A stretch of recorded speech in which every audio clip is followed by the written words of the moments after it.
Assalamualaikum warahmatullahi wabarakatuh. Perkenalkan, nama saya Kalila Putra Zara, nomor absen 21 dari kelas 10 Perhotelan B. Di sini saya akan meringkas bab 1 hingga bab 3 tentang pelajaran IPAS dari semester 1. Bab 1 yaitu berisi tentang makhluk hidup dan lingkungannya.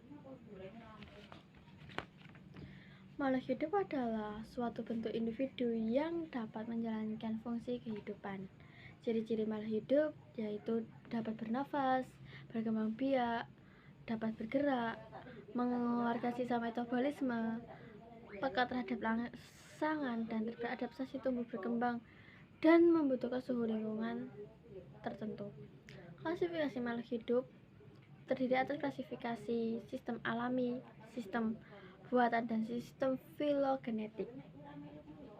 Tujuan klasifikasi makhluk hidup yaitu mempermudah dalam mempelajari makhluk hidup, membantu modifikasi perbedaan makhluk hidup, dan mengetahui hubungan kerabatan makhluk hidup. Klasifikasi makhluk hidup berdasarkan susunan sel dan cara memenuhi kebutuhan hidupnya terdiri atas kingdom Protista, kingdom Monera, kingdom Jamur, kingdom Plantae, dan kingdom Animalia. Lingkungan alam terdiri atas lingkungan alam, lingkungan buatan. Makhluk hidup dapat lingkungannya terdiri atas individu, populasi, komunitas, dan biofer. Ekosistem biofer. Komponen abiotik terdiri atas air, udara, tanah, cahaya, suhu, kelembapan topografi, derajat keasaman, dan garam mineral. Pola interaksi dalam ekosistem yaitu daur materi, arus energi, rantai makanan, jari-jari makanan, piramida ekologi, dan daur biokimia. Interaksi antara individu dengan individu membentuk populasi. Interaksi antara populasi dan populasi membentuk ekosistem komunitas. Interaksi komunitas dengan komunitas abiotik membentuk ekosistem. Interaksi antara ekosistem dengan ekosistem membentuk biofer.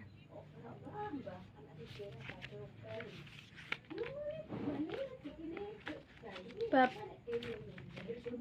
2. Zat dan perubahannya. Besaran adalah sesuatu yang dapat diukur, dapat dihitung, mempunyai nilai, dan mempunyai satuan. Besaran ada dua jenis, yaitu besaran turunan dan besaran pokok. Besaran pokok terdiri atas panjang, waktu, massa, suhu, jumlah zat, intensitas cahaya, dan kuat arus listrik. Materi merupakan zat yang mempunyai massa yang menempati ruang, membentuk materi yang itu gas, padat, cair, dan gas. Unsur adalah zat tunggal yang paling sederhana dan sudah tidak dapat diuraikan menjadi zat lain.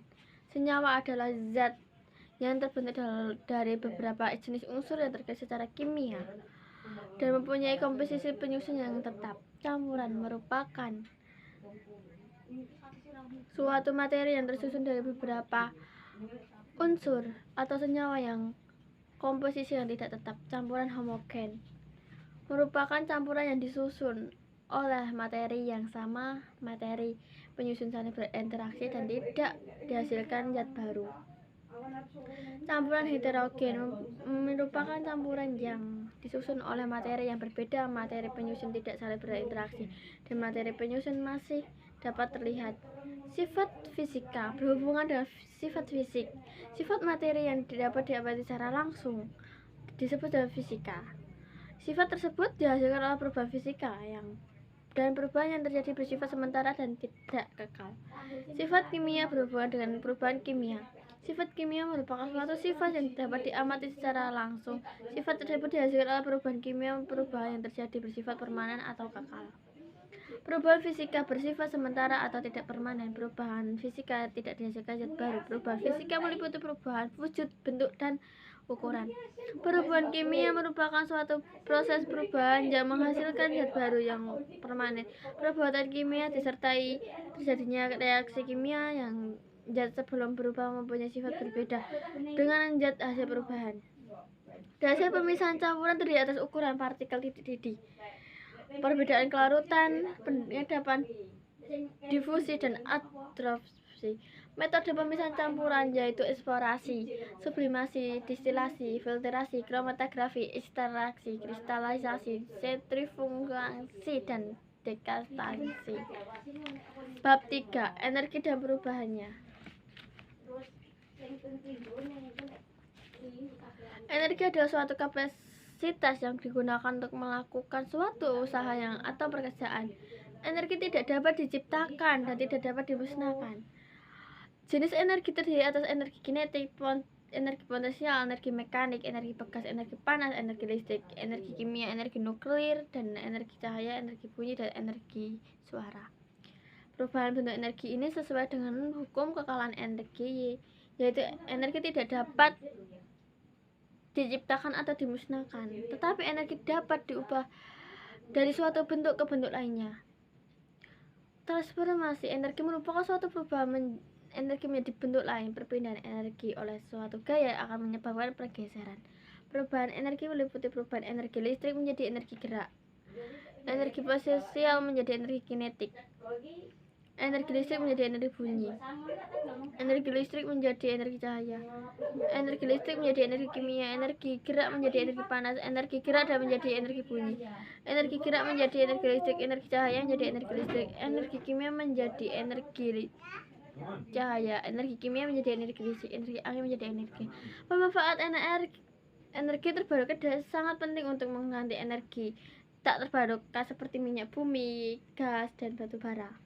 Energi terbarukan merupakan energi yang berasal dari sumber alami seperti matahari, air, dan angin. Penggolongan energi terbarukan terdiri atas energi tenaga matahari, angin, air, biomasa, dan panas bumi. Biogas merupakan gas yang tidak berbau, tidak berwarna, dan menghasilkan warna api biru.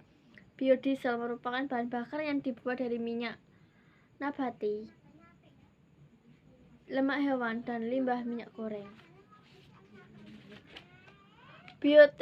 Bioetanol merupakan bahan bakar yang dihasilkan dari proses fermentasi bahan yang nabati, gula, dan selulosa yang tinggi. Gasifikasi merupakan proses pembuatan batu bara menjadi karbon dioksida, karbon monoksida, dan molekul hidrokarbon pada reaktor kimia. Cukup sekian rangkuman dari saya. Bila ada kata yang kurang berkenan, mohon maaf. Wassalamualaikum warahmatullahi wabarakatuh.